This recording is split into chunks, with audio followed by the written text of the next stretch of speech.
নেশাগ্রস্ত অবস্থায় নিজ বাবা মাকে জানে শেষ করে দেওয়ার ঘটনায় দেশজুড়ে আলোচিত সেই ঐশী রহমানের কথা মনে আছে নিশ্চয়ই।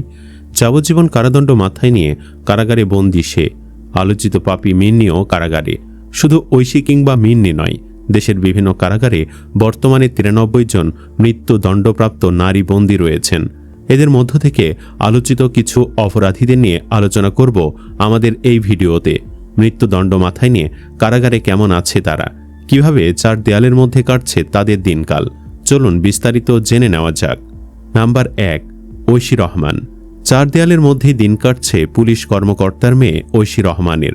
পুলিশ কর্মকর্তা মাহফুজুর রহমানের স্বপ্ন ছিল ঐশী বড় হয়ে চিকিৎসক হবে, মানুষের সেবা করবে। কিন্তু নিজ বাবা ও মাকে শেষ করে এখন তার জীবন কাটছে অন্ধকার কারাগারে। ঐশী এখন গাজীপুরের কাশিমপুরের মহিলা কারাগারে লাইব্রেরিয়ানের দায়িত্ব পালন করছেন। কারা সূত্র জানায়, ঐশীর বয়স যখন 19 বছর তখন তার কারাজীবন শুরু হয়। 1860 সালের দণ্ডবিধির 57 ধারা অনুযায়ী যাবজ্জীবন হচ্ছে 30 বছর। সে হিসাবে তার 13 বছর কারাবন্দিত্ব জীবন পার হয়েছে। আরও 17 বছর তাকে কারাগারের চার দেয়ালের মধ্যে কাটাতে হবে। তখন তার বয়স হবে 49 বছর। সূত্র জানায়, কোনো যাবজ্জীবনপ্রাপ্ত বন্দী যদি কারাগারে শৃঙ্খলা মেনে বন্দিত্ব কাটাতে পারেন তাহলে সরকার তাকে বন্দী জীবনে কিছুটা মওকুফ করতে পারে। ফাঁসির সাজা কমে যাওয়ায় গাজীপুরের কাশিমপুর মহিলা কারাগারের 7 নম্বর মহিলা ওয়ার্ডে থাকছেন ঐশী। ওয়ার্ডের কিছু দূরেই কারাগারের লাইব্রেরির বই নিবন্ধকের দায়িত্ব পালন করেন ঐশী।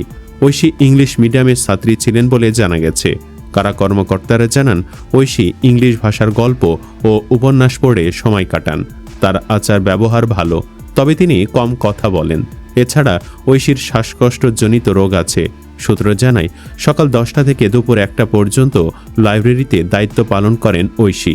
মধ্যে 3 ঘন্টা গোসল ও খাবারের বিশ্রাম দেওয়া হয়। পরে আবার বিকেল 5টা থেকে রাত 8টা পর্যন্ত তিনি লাইব্রেরিয়ানে কাজ করেন। কারাগারে থাকা বন্দীরা সেখানে গিয়ে বই পড়েন। কারা সূত্র জানায়, ফুলের বাগান করতে পছন্দ করেন ঐশী। কারাগারে একাধিক ফুলের বাগানে গিয়ে মাঝে মাঝে পরিচর্যা করেন, তবে সেটি তার জন্য বাধ্যবাধকতা নয়। দিন যত যাচ্ছে তিনি মুক্তির প্রহর গুনছেন বলে একাধিক কারারক্ষী জানিয়েছেন। তবে তার মুক্তি প্রক্রিয়া আরও দীর্ঘ সময়ের ব্যাপার। কারা সূত্র জানায়, ঐশী দীর্ঘদিন ধরে কাশিমপুর কারাগারে আছেন। লাইব্রেরির দায়িত্ব দেওয়ার পর তাকে অন্য কোনো কারাগারে পাঠায়নি কারা কর্তৃপক্ষ। মাঝে মাঝে নানা ও নানির স্বজনরা এসে ঐশীকে দেখে যান। ঐশীর দাদা ও দাদির পক্ষের কেউ তাকে দেখতে আসেন না বলে জানা গেছে। নাম্বার 2, কামরুন নাহার মনি। 2019 সালে ফেনীর সোনাগাজীতে আলোচিত মাদ্রাসা ছাত্রী নুসরাত জাহান রাফি নিহতের মামলার মৃত্যুদণ্ডপ্রাপ্ত আসামিদের একজন কামরুন নাহার মনি বর্তমানে কারাগারে আছেন। 2026 সালে ফেনী জেলা কারাগার থেকে তাকে অন্য নারী দণ্ডপ্রাপ্ত আসামির সঙ্গে চট্টগ্রাম কেন্দ্রীয় কারাগারে স্থানান্তর করা হয়েছে। বিচারিক আদালত তাকে মৃত্যুদণ্ড দিলেও মামলাটি এখনও উচ্চ আদালতে রেফারেন্স ও আপিল শুনানির প্রক্রিয়ায় রয়েছে। কামরুন নাহার মনি যখন নুসরাত জাহান রাফিকে পুড়িয়ে শেষ করে দেয় তখন তার পেটে ছিল 5 মাসের বাচ্চা।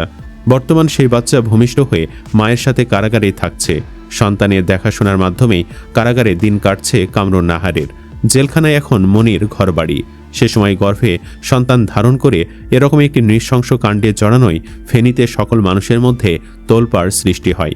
এমন ঘটনায় তাকে মা নয়, কালনাগিনী ডাইনি বলে আখ্যা দিয়েছিল ফেনীর নারী নেত্রী ও কর্মীরা। নাম্বার 3, মিন্নি।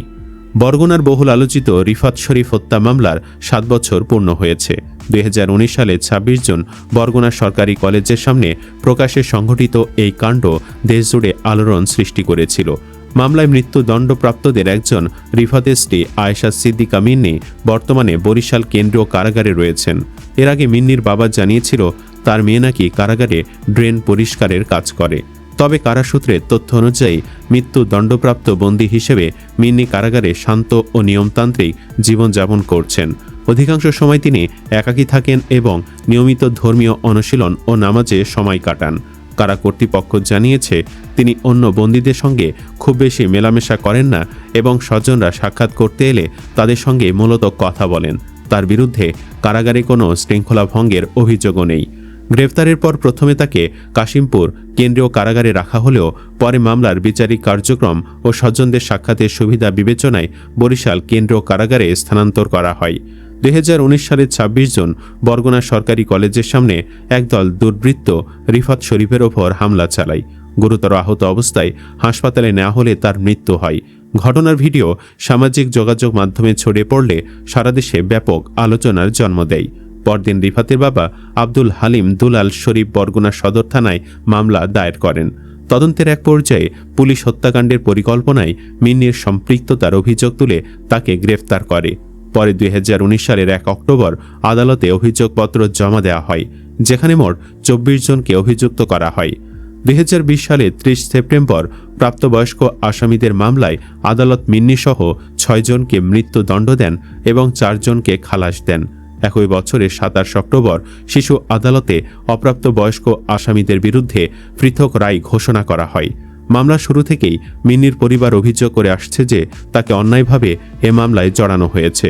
তাদের দাবি, তদন্তে নানা অসঙ্গতি ছিল এবং প্রকৃত ঘটনার পরিবর্তে ভিন্ন ব্যাখ্যা প্রতিষ্ঠার চেষ্টা করা হয়েছে। তারা আরও অভিযোগ করেন, গুরুত্বপূর্ণ আলামত ও সিসিটিভি ফুটেজ যথাযথভাবে মূল্যায়ন করা হয়নি। নাম্বার 4, উম্মে সুলতানা। নুসরাত জাহান রাফি হত্যা মামলার মৃত্যুদণ্ডপ্রাপ্ত আসামিদের আরও একজন উম্মে সুলতানা পপি। তিনি পরিকল্পনা অনুযায়ী নুসরাতকে কৌশলে মাদ্রাসার ভবনের ছাদে ডেকে নিয়ে যান। সুলতানা বর্তমানে কারাগারে আছেন। আদালতের রায়ের পর তাকে অন্যান্য নারী আসামির সঙ্গে ফেনী কারাগার থেকে চট্টগ্রাম কেন্দ্রীয় কারাগারে স্থানান্তর করা হয়। একই সঙ্গে মামলার রায়ের বিরুদ্ধে তার আপিলও বিচারাধীন রয়েছে। জানা গেছে, কারাগারে নারী কয়েদিদের খাবারের হিসাব নিকাশের দায়িত্ব দেওয়া হয়েছে উম্মে সুলতানাকে। এই কাজের জন্য তাকে মাসিক কিছু অর্থ বেতনও দেওয়া হয়। এছাড়াও সর্বশেষ 2026 সালের 19 মে ঢাকার মিরপুরের পল্লবীতে রামিসা নিহত হবার ঘটনায় স্বপ্নাকে ফাঁসির সাজা দিয়েছে আদালত। কারা কর্তৃপক্ষ থেকে জানিয়েছে, খুব একটা ভালো অবস্থায় নেই উম্মে সুলতানা। দেশের কারাগারে 93 জন মৃত্যুদণ্ডপ্রাপ্ত নারী কয়েদি রয়েছে। তবে স্বাধীনতার 55 বছর পার হলেও এখন পর্যন্ত কোনো নারীর ফাঁসির আদেশ কার্যকর হয়নি। ফাঁসি থেকে বাঁচতে রাষ্ট্রপতির কাছে আবেদনও করতে হয়নি। কারা কর্তৃপক্ষ জানিয়েছে, এ পর্যন্ত মৃত্যুদণ্ডপ্রাপ্ত 93 নারীর মধ্যে 50 জনই আছেন কাশিমপুর মহিলা কারাগারের কন্ডেম সেলে। মৃত্যুদণ্ডপ্রাপ্তদের অধিকাংশই মানুষ মারার আসামি। প্রত্যেক সেলে তাদের বিজোড় করে রাখা হয়। কোনো সেলে 1 জন, 3 জন বা 5 জন রাখা হয়ে থাকে। অধিকাংশ ক্ষেত্রেই নারী আসামির আবেদন সর্বোচ্চ আদালতের আপিল বিভাগ পেলেই দণ্ড কমে যাবজ্জীবন হয়ে যায়। আইনজ্ঞরা বলছেন, ফৌজদারি আইনে সাজা কার্যকরের বাধা না থাকলেও আছে বহু জটিলতা। বিচারে সবাই আইনের ঊর্ধ্বে, কিন্তু বিচারক আপিলের রায়ে নারীদের ক্ষেত্রে সেটি চূড়ান্ত রায় কার্যকরের আদেশ দেন না। 2007 সালে কাশিমপুরে দেশের একমাত্র মহিলা কারাগার উদ্বোধন করা হয়, কিন্তু তাতে রাখা হয়নি ফাঁসির মঞ্চ, কারণ এর আগে দেশে কোনো নারী আসামির ফাঁসি কার্যকরের রেকর্ড নেই। জানা গেছে, বিশ্ব মানবাধিকার সংস্থায় 193টি দেশ একমত হয়ে স্বাক্ষর করেছে যে ফাঁসি কার্যকরের ব্যাপারে নারীদের ব্যাপারে অনুকম্পা দেখানো হবে। এছাড়াও সামাজিকভাবে নারীর প্রতি মানবিক দুর্বলতাও আছে।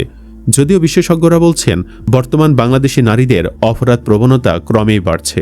বিশেষ করে অর্থের লোভ, হিংসা, পরকীয়া, এই 3 মিলে বছরে নারীদের নামে হাজার হাজার কেস জড়ো হচ্ছে। অনেকেই বলছেন, এভাবে ফাঁসি না দেওয়ার দৃষ্টান্ত নারীদের অপরাধ প্রবণতা আরও বাড়িয়ে তুলছে। তাই যারা ফাঁসির আসামি তাদেরকে ফাঁসি দিয়ে দৃষ্টান্ত তৈরির দাবি তাদের। আপনি কি চান না নারীদের ফাঁসি দেওয়া হোক? কমেন্ট বক্সে ইয়েস বা নো লিখে জানিয়ে দিন আপনার মতামত। ভিডিও ভালো লাগলে লাইক দিন এবং চ্যানেলটি সাবস্ক্রাইব করুন। ধন্যবাদ।